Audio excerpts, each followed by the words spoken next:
también tórax cardiovascular con la doctora de García y entonces este día vamos a comenzar con toda la parte de abdomen. Acuérdense que vamos en el examen físico céfalo-caudal, entonces esto nos va a permitir ir de a poco, ¿verdad? Ahorita vamos a empezar con toda la parte abdominal, las generalidades, hígado y vaso, intestino, esófago, genitourinario y vamos disminuyendo después a músculo esquelético y terminamos con neurológico.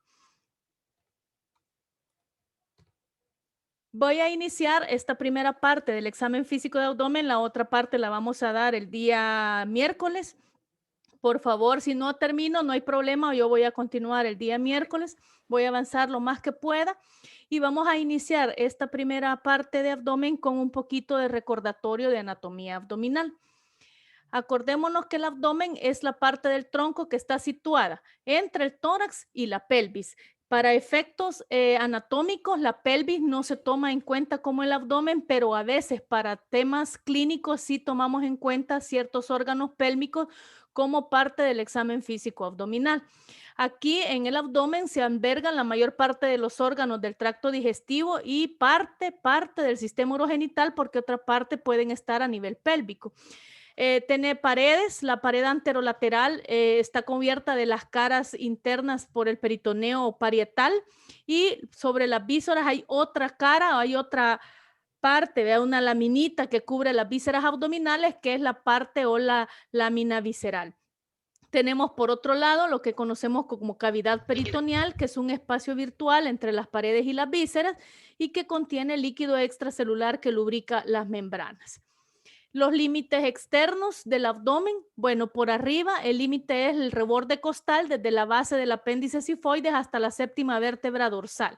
Esto es lo que nosotros conocemos como la línea tóraco-abdominal a nivel horizontal y desde ahí, desde la reborde costal hacia abajo, ya es abdomen, no es ya tórax respiratorio, aunque llegue hasta aunque inicie desde la séptima vértebra, octava vértebra dorsal. Entonces, bien importante porque a veces hacen parte del examen físico en tórax respiratorio debajo del reborde costal y eso ya no correspondería a tórax respiratorio, sino a abdomen.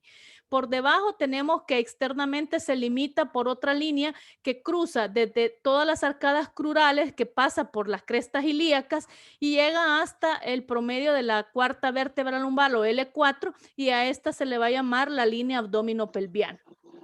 Este límite inferior en realidad no lo usamos mucho, es más artificial y lo usamos más que todo como una especie de división entre el abdomen y la parte pélvica, ¿verdad? En realidad la cavidad abdominopélvica es como un óvalo, ¿vea? Una forma como de huevo y el polo mayor tiene un polo mayor que es el diafragma y un polo menor que es la parte pélvica.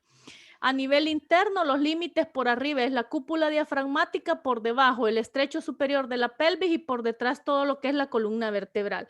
Por delante y a ambos lados, tanto anterior y lateral, la pared abdominal se encuentra integrada tanto por músculos, por la aponeurosis, el tejido celular subcutáneo y la piel. Y tiene una cara interna, como decíamos, revestida por dos, ¿verdad? La parte del peritoneo parietal y el peritoneo visceral. Aquí tenemos una forma en que nosotros podemos visualizar la parte, esta es la parte, miren, abdominal, que si bien es cierto, miren, aquí donde yo les estoy señalando, pareciera que agarrara una parte, ¿verdad? Una parte del tórax y de hecho hay unos órganos como el hígado, el vaso, que pueden agarrar cierto espacio de la cavidad torácica, pero que siguen siendo parte del abdomen, ¿verdad? Entonces hay que tener en cuenta y cuidado en esa parte. Y del lado lateral tenemos la parte del diafragma, ¿verdad? Que es como lo que nos sirve de techo y la parte del resto de la cavidad pélvica. En cuanto a las partes, la piel, la capa superficial, la fascia superficial o fascia de Camper, eso ya es recordatorio que lo vieron ustedes en primero y segundo año. Tiene una fascia de escarpa también, que es una capa profunda, membranosa o la fascia más profunda a nivel abdominal en la parte interna, músculos, fascias extraperitoneales y peritoneo parietal, que esto más les va a servir a la hora que vayan a llevar cirugía porque ahí van a ir viendo cuando se hagan los procedimientos quirúrgicos todas las partes a las cuales se va accesando a nivel quirúrgico.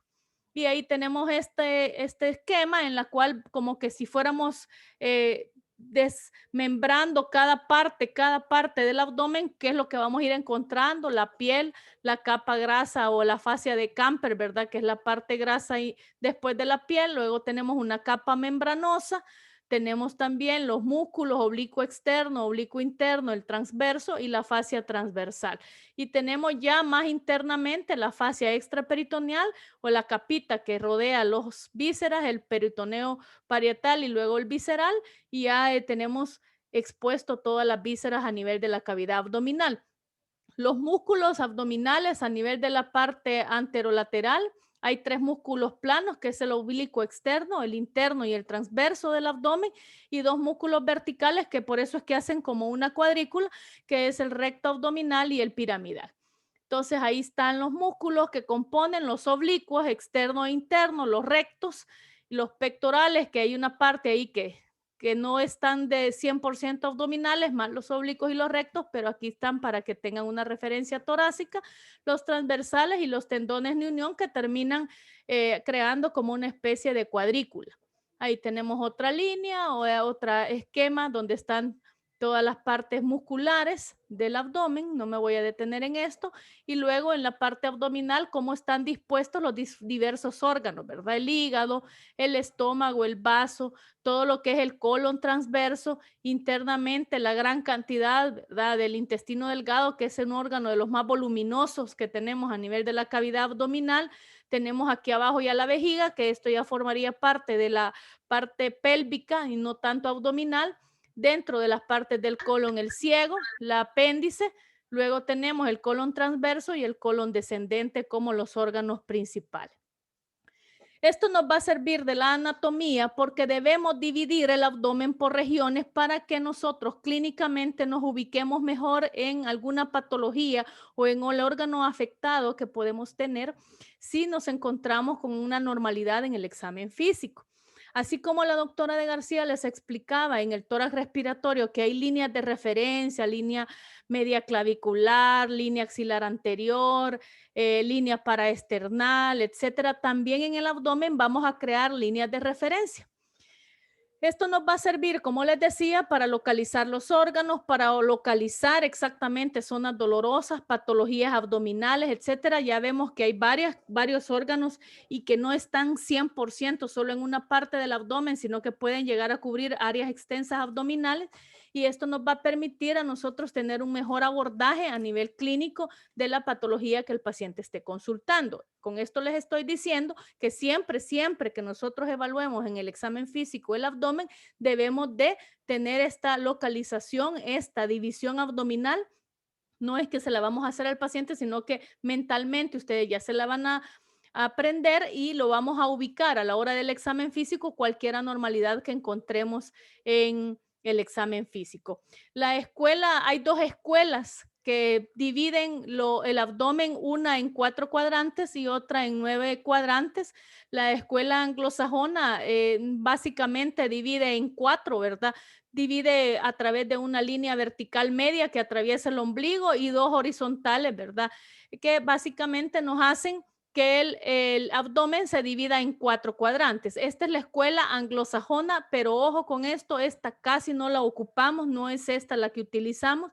Sin embargo, en alguna literatura ustedes pudieran encontrar en algún momento referencias anatómicas o referencias clínicas a través de esta división que siguen siendo válidas, pero no es la que nosotros usamos más en la práctica clínica. Pero no está de más que la sepan.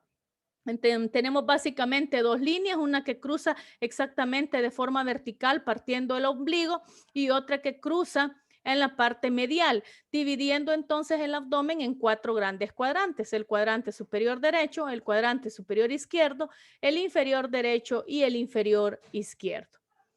Pero tenemos otra escuela, que es la escuela francesa, también la escuela latina, que ha adoptado también la propuesta de la escuela francesa, en la cual divide el abdomen desde la pared exterior en 9 zonas geográficas, en 9 zonas que el abdomen puede tener más específicamente los diversos órganos abdominales de los que hablaba.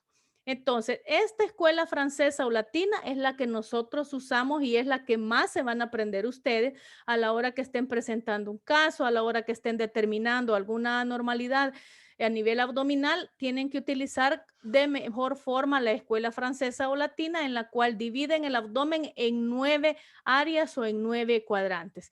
Los 9 cuadrantes, ¿de dónde salen? De 2 líneas verticales ascendentes que parten de extremo a extremo, las ramas horizontales del pubis, y que llega hasta las partes anteriores de las décimas costillas.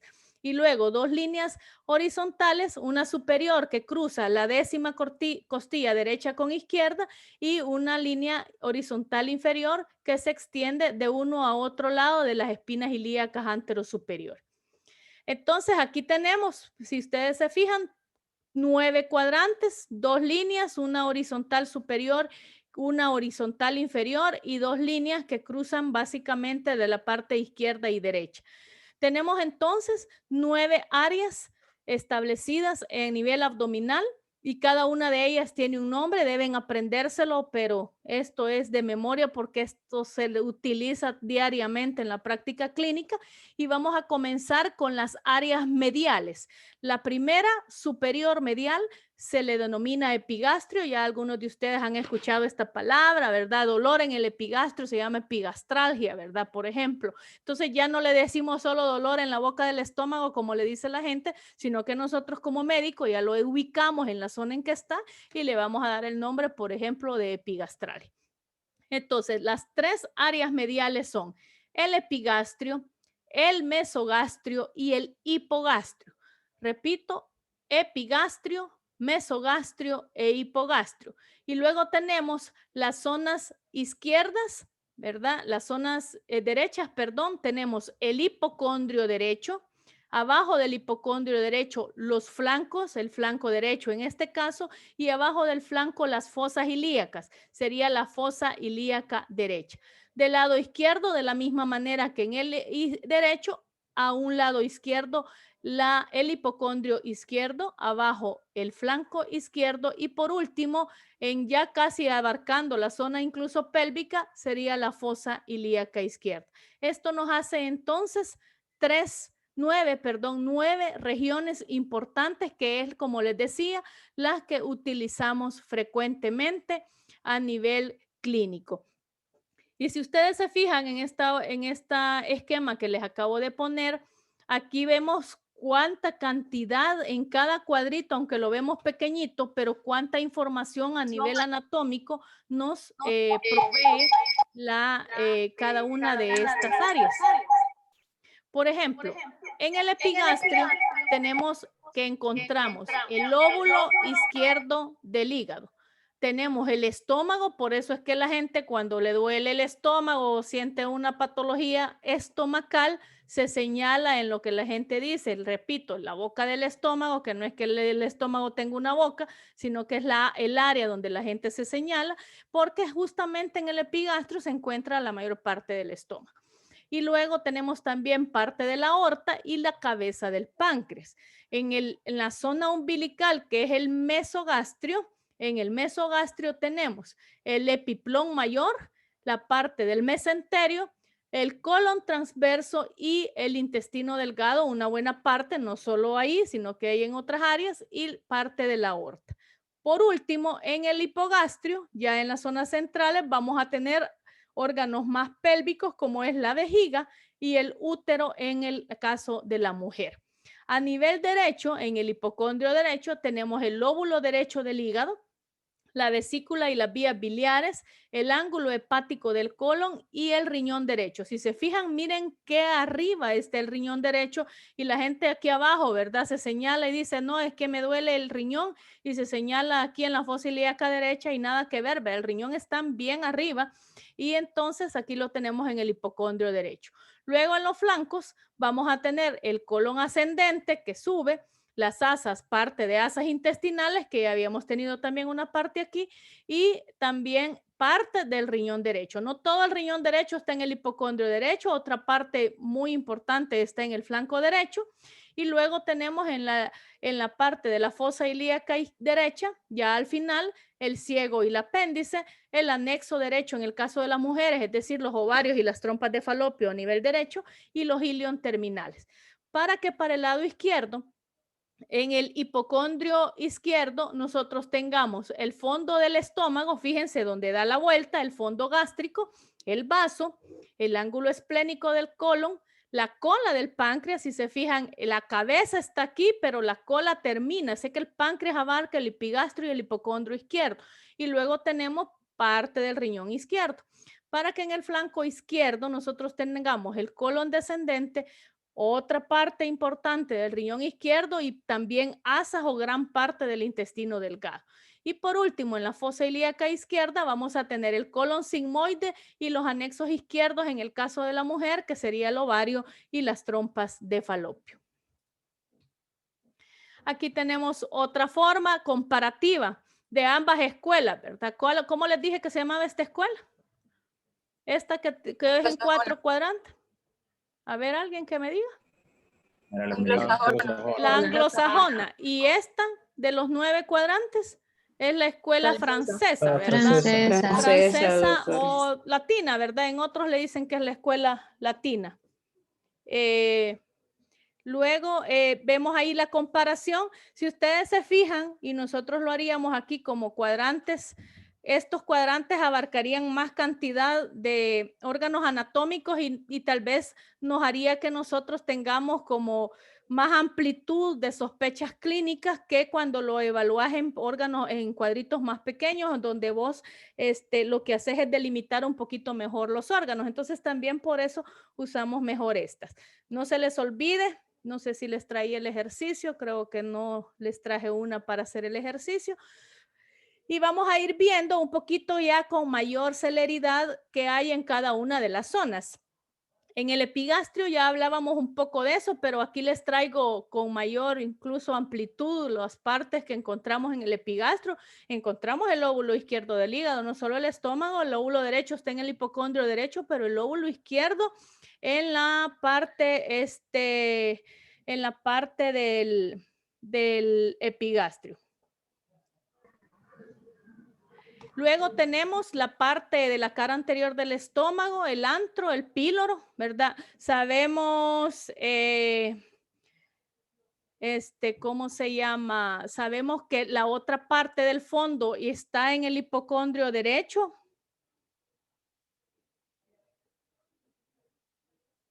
Y el epiplón gastrohepático también lo tenemos en el epigastrio, la arteria hepática, la vena porta, el conducto cístico, el colédoco, que son parte de las vías biliares. Y los hiatos de Winslow, la segunda y tercera porción del duodeno.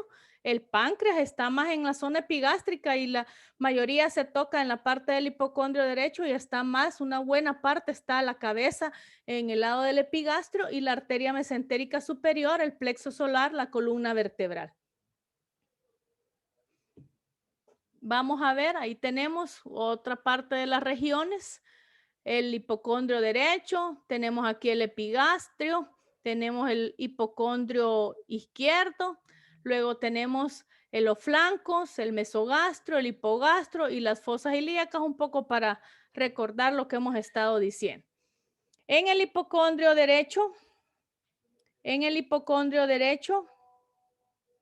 tenemos el lóbulo derecho del hígado, tenemos el fondo de la vesícula biliar, parte del colon transverso y de parte del ángulo hepático, la extremidad superior, lo que les decía, ¿verdad? El hipocondrio derecho está parte del riñón y otra parte importante está en el flanco derecho. Entonces, una parte, y están bien arriba, es lo que les digo, no están tan abajo como la gente piensa. Y las cápsulas suprarrenales que también se suelen inflamar y dar a veces dolor, que cuando tengamos dolores en el hipocondrio solo pensamos en el hígado y en la vesícula, pero pudiéramos tener alguna patología renal importante. En el hipocondrio izquierdo tenemos el lóbulo izquierdo del hígado, la tuberosidad mayor gástrica, el cardias, el epiplón gastroesplénico, el vaso, la extremidad superior del riñón izquierdo, la cápsula suprarrenal también tenemos, miren, y luego pequeñas partes del colon descendente, del ángulo esplénico y las asas del yeyuno y la cola del páncreas. Miren hasta dónde logra llegar la parte del páncreas. Y en el mesogastrio, que es la zona medial, tenemos el epiplón mayor, la porción baja gástrica, todavía el estómago tiene una parte que agarra en el mesogastrio, el colon transverso, las asas del intestino delgado, el mesenterio y la vena cava y la arteria aorta. En el flanco izquierdo, básicamente lo que tenemos es la mayor parte de los intestinos, el intestino delgado y el colon izquierdo, ¿verdad? Parte del intestino grueso y el colon derecho, los que van subiendo y ascendiendo y descendiendo. Y en el hipogastrio tenemos los epiplones, las partes todavía también del intestino delgado, la vejiga y el urete a nivel pélvico y el útero en la mujer. En la fosa ilíaca izquierda ya vamos a tener el sigmoides, la porción baja o final del colon descendente, las asas delgadas, los genitales a nivel de la mujer, en este caso no genitales, sino que todos los anexos, ¿verdad? Tanto en la fosa de izquierda como en la fosa derecha, ovarios y trompas de falopio y los vasos ilíacos y psoas. Aquí es bien importante en la fosa ilíaca derecha que tomemos en cuenta esto porque cuando tenemos alguna patología como estreñimiento, síndrome de colon irritable acompañado, por ejemplo, de una defecación dolorosa o una defecación dificultosa, va a ser en esta zona de la fosa ilíaca izquierda donde normalmente es que puede tener dolor o alguna manifestación clínica el paciente. En la derecha, el ciego, el apéndice, asas del intestino delgado, el psoas, genitales. En el caso de genitales, como les digo, depende de la literatura donde lo hayamos sacado, pero me refiero a la parte de los anexos, uréter, vasos ilíacos que suben también.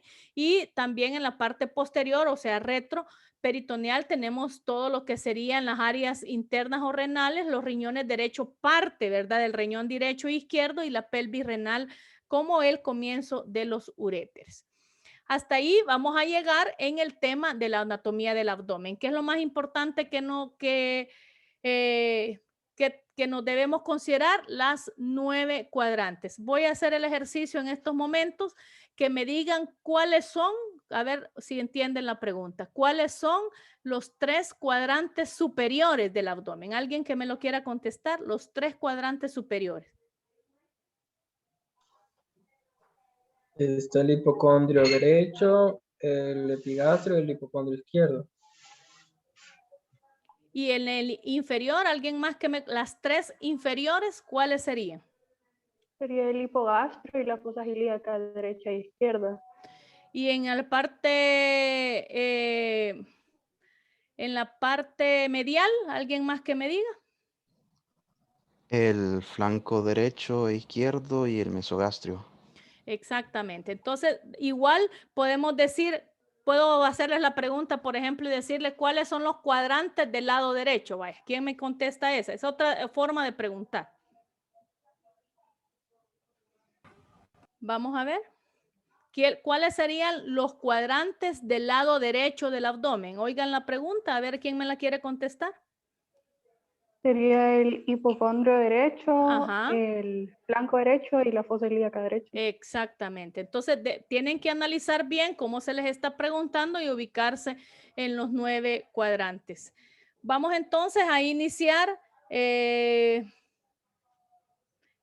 Vamos a iniciar con el examen físico.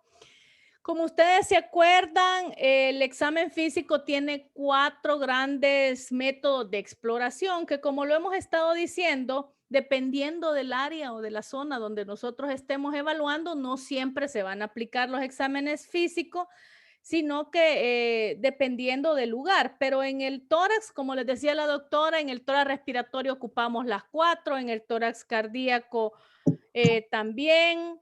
Y también en la parte de abdomen vemos las cuatro áreas de los métodos de exploración. La única diferencia es que en el examen físico de abdomen el orden de la exploración física va a cambiar. Esto es lo más importante del examen físico de abdomen. El orden cambia. Buenas tardes, Victoria. Regáleme un minutito. Hay Claro. varios que tienen sus cámaras apagadas, por favor, me hacen el favor de encenderlas y no los vamos a expulsar de la clase en este momento. Todos deben de estar con la cámara encendida. Esa es la indicación que se dio. Daisy, Diego, Luis, Álvaro, Andrea, Saraí, Regina, Yo acá Juan la tengo Diego, encendida, Wilfredo. solo que es en otro dispositivo porque tengo el audio en uno y la cámara en otro. ¿Y eso cómo puede ser? Y yo cómo voy a saber cómo voy a hacer, Exacto. cómo voy a saber quién está y quién está. Con la clase les hablaba de que lo que cambiaba a nivel abdominal era el orden del examen físico. En el abdomen siempre vamos a iniciar con la inspección, pero en vez de seguir con la palpación y la percusión, vamos a continuar con la auscultación. Bueno, seguimos con la percusión y terminamos con palpación. Este es como el orden que debemos de seguir y les pido de que esto no lo cambien aún cuando ustedes ya sean graduados, etcétera, porque vemos algo tan mal como es comenzar a percutir, después andan auscultando, comienzan palpando, después auscultan. No es así. La semiología existe porque tiene una razón de ser en el tema del examen físico y para valorar mejor lo que es el paciente. A nivel de la posición del paciente, vamos a comenzar antes de que iniciemos por cada una de las partes de inspección, auscultación, percusión y palpación.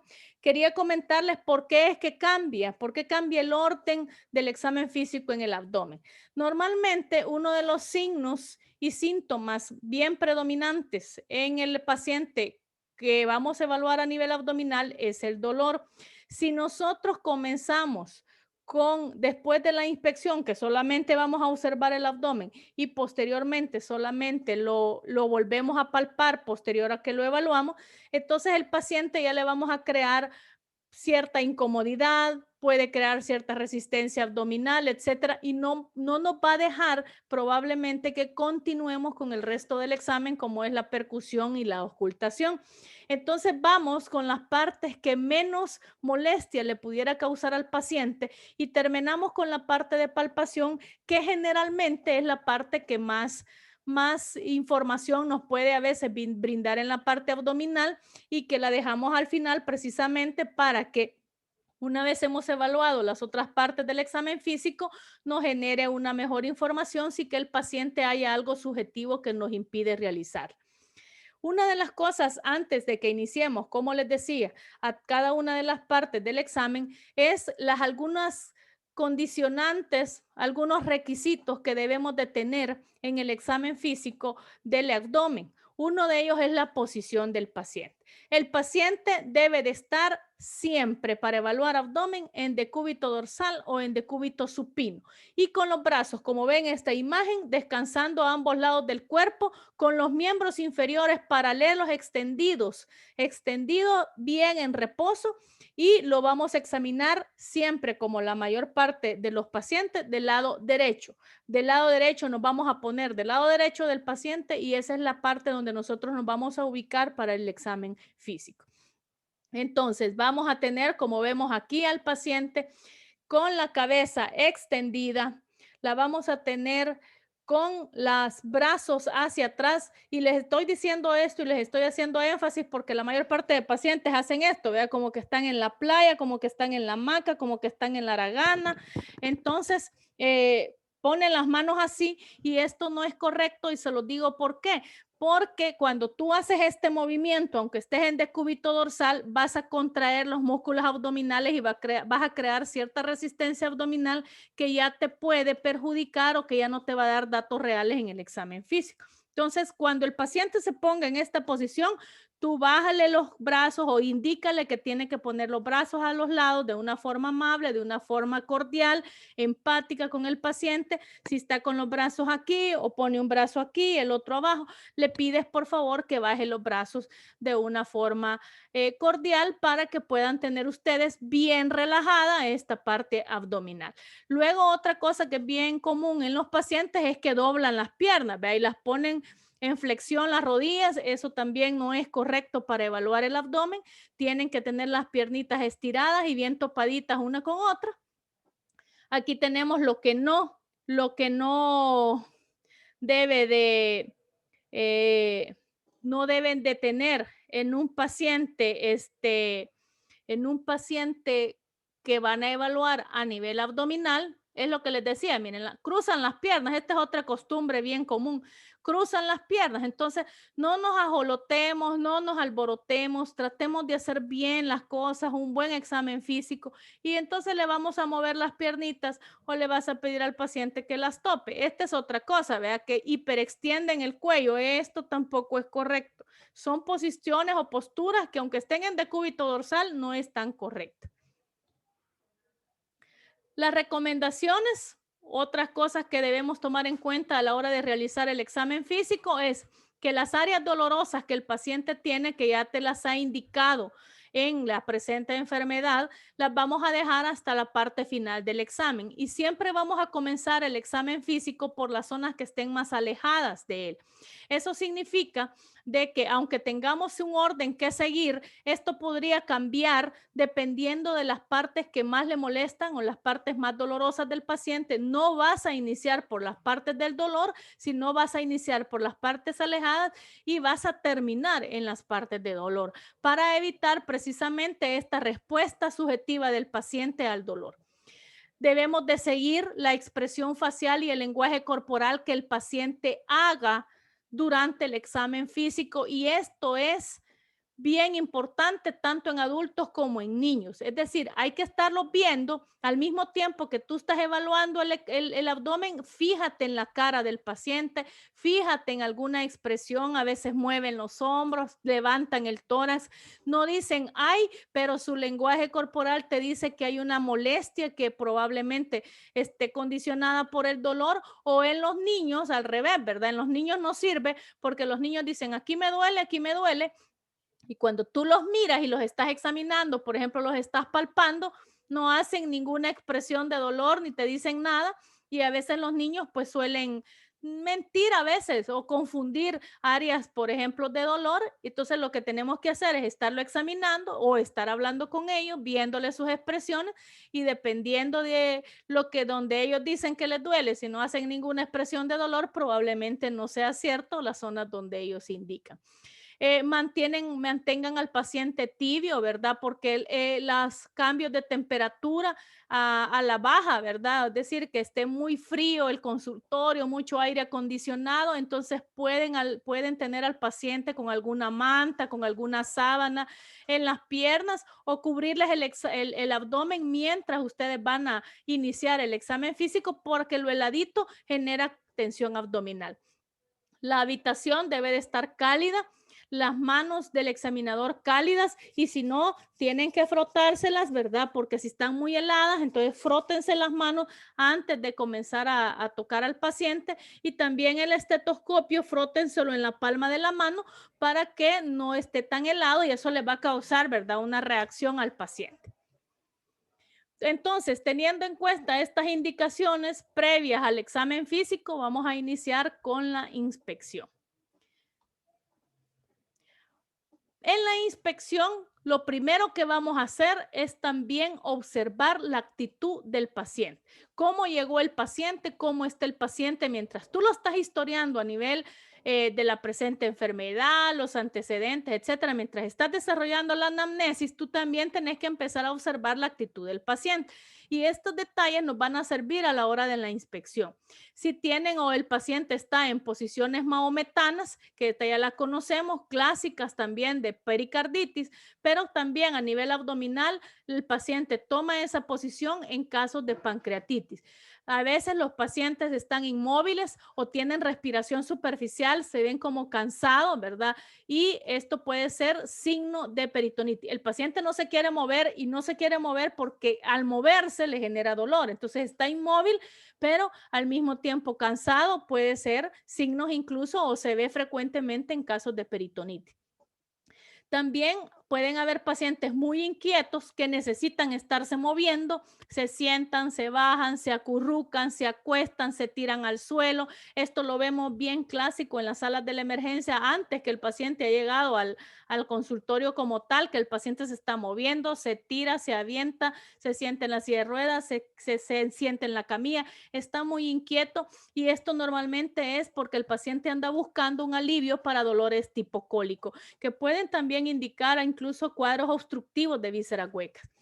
Y luego tenemos también muslos flexionados sobre el tronco. Esta es bien clásica en las mujeres, ¿verdad? Cuando quieren aliviar, por ejemplo, una dismenorrea o un dolor menstrual, que flexionamos sobre el tronco y esto puede darnos un indicio de cuadros como abscesos o peritonitis también, en los cuales con estas posiciones que ya las habíamos hablado anteriormente, que se llaman posiciones antálgicas, el paciente nos pueden dar alguna luz, ¿verdad? Esta es la deflexión, las mahometanas, ¿verdad? El paciente puede ya indicar y ubicar con sus manos, y eso ya lo estamos viendo en la inspección, las áreas de dolor, o en los niños también.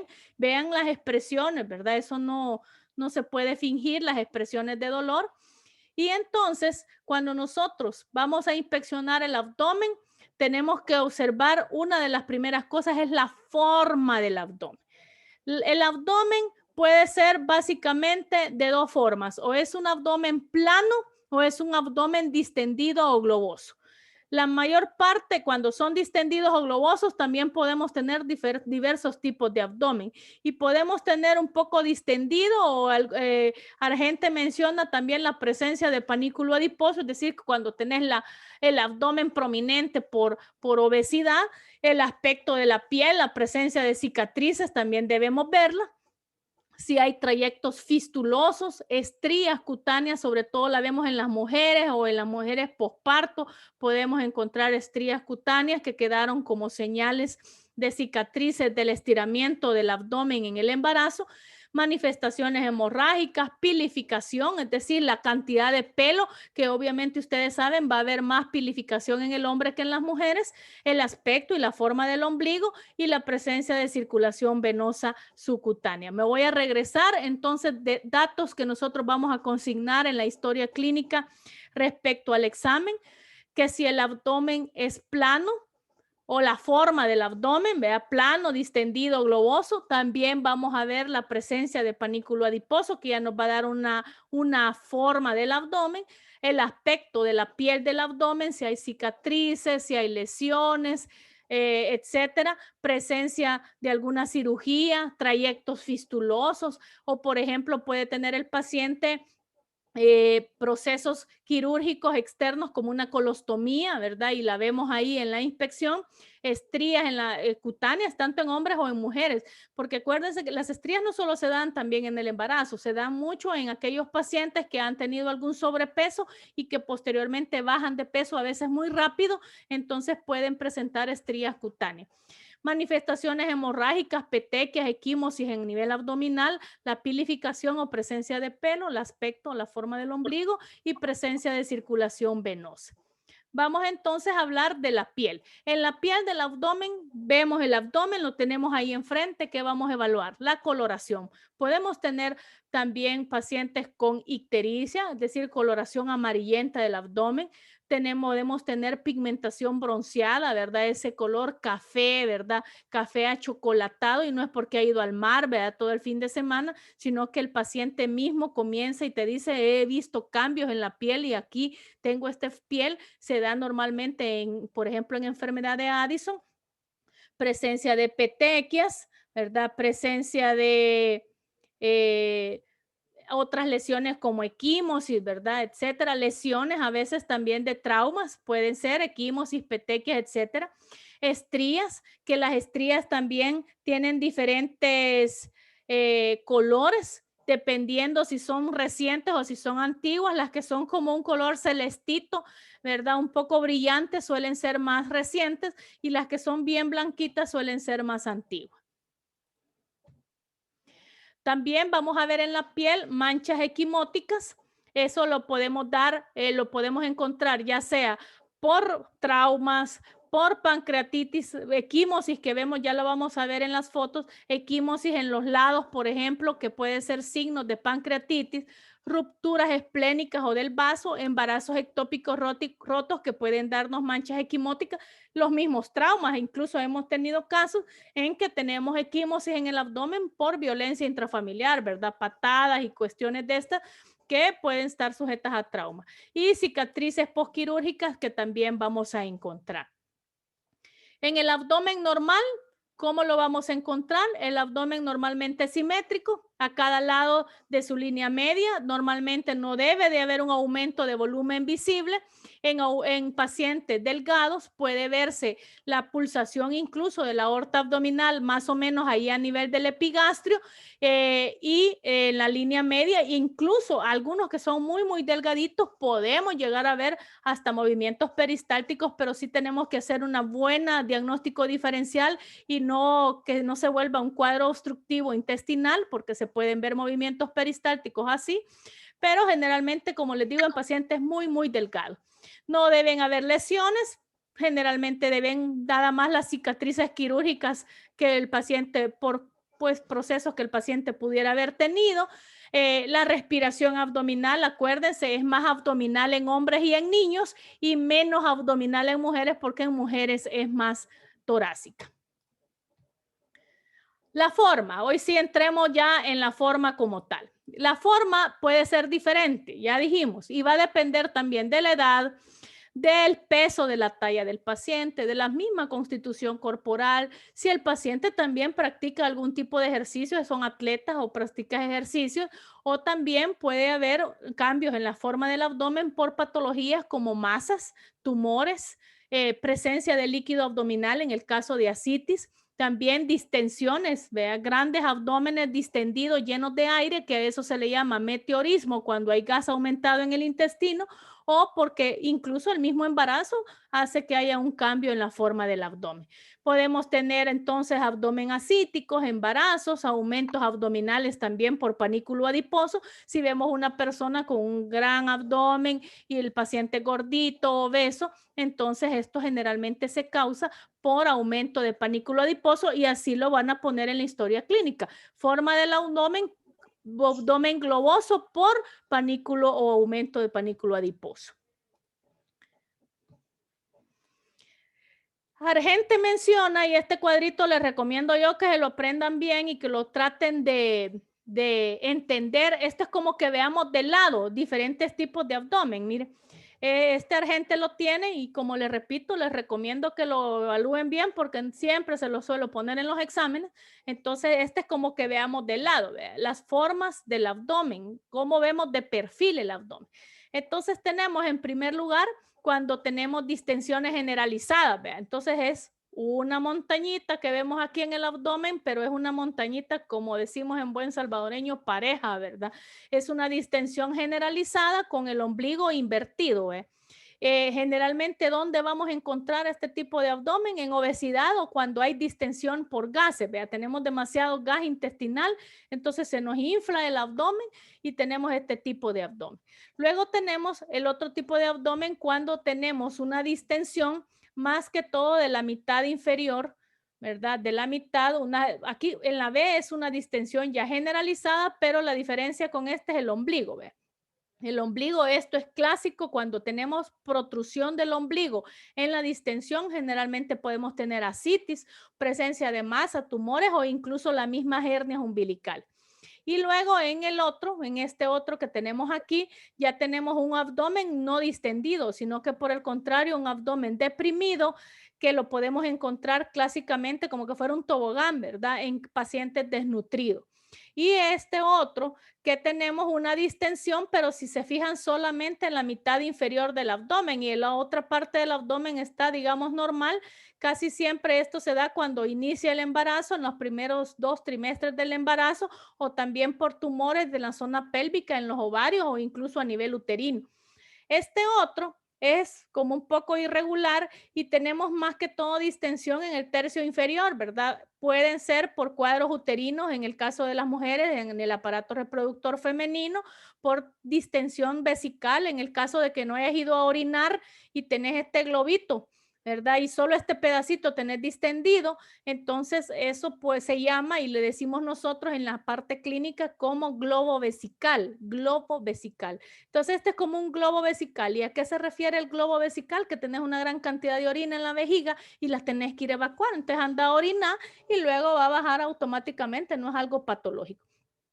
Y luego tenemos distensiones solamente en la parte superior del abdomen, que esto generalmente es cuando tenemos dilataciones gástricas, incluso alguna patología de vías biliares o del páncreas, o incluso cáncer hepático, ¿verdad? O pancreáticos podemos encontrar en esta. Dentro de los abdómenes habíamos dicho prácticamente, ¿verdad? De la manera práctica podemos encontrar dos grandes grupos, plano o globoso. Eso es lo que ustedes tienen que pensar a la hora de que estén viendo un abdomen. Un plano no hay donde más verle, ¿verdad? Este es ejemplo, ¿verdad? Es el que todos quisiéramos tener, pero no tenemos, ¿verdad? Algunos son los suertudos que tienen esto, ¿verdad? Es un abdomen plano. Pero tenemos el otro lado, ¿verdad? Que es el abdomen globoso. Estos abdómenes que les traigo aquí, vemos estos pacientes así, no les digan gordos, no les digan obesos. Es un abdomen con abundante panículo adiposo.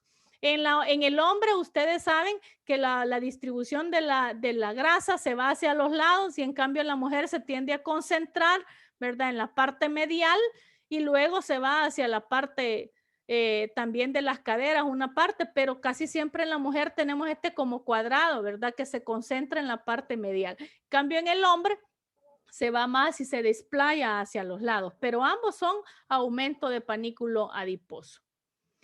Estos son otros, miren, por distensión abdominal. ¿Esto qué significa? Que tienen aire, que tienen gases en el intestino y pueden llegar a tener estos abdómenes al punto que ni siquiera les cierra el pantalón, ¿verdad? Que parezcan los hombres como que si están embarazados, las mujeres de igual manera, y no es embarazo, es simplemente una gran cantidad de distensión abdominal por el hecho de presentar grandes cantidades de gases abdominales. Si nosotros le tomáramos una placa de abdomen a estos pacientes, lo que vamos a tener unas asas intestinales bien grandes y dilatadas, ¿vea? Que están compatibles con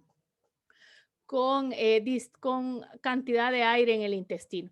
Y luego podemos tener abdómenes globosos, que aquí ya no solo vemos que es globoso, sino que también tenemos circulación venosa, que ya lo vamos a ver más adelante en el caso de pacientes con ascitis, que no solo el paciente tiene un abdomen globoso, en este caso el paciente le ha creado una gran hernia umbilical, es probable que el paciente ya la tenía, pero con la gran distensión abdominal que tiene por la ascitis, que no es más que líquido en la cavidad peritoneal, en cavidad abdominal, entonces lo que ha hecho es protruir de manera más exagerada la hernia que ya tenía el paciente.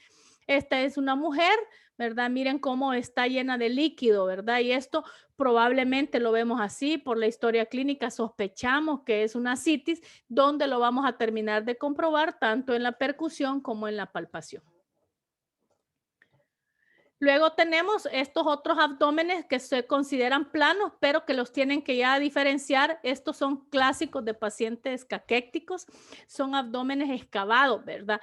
De pacientes que están en fases terminales de neoplasias, en fases terminales de enfermedades crónicas que podemos llegar a tener y que tienen la característica, si ustedes se fijan, ¿qué es lo que les está protruyendo aquí?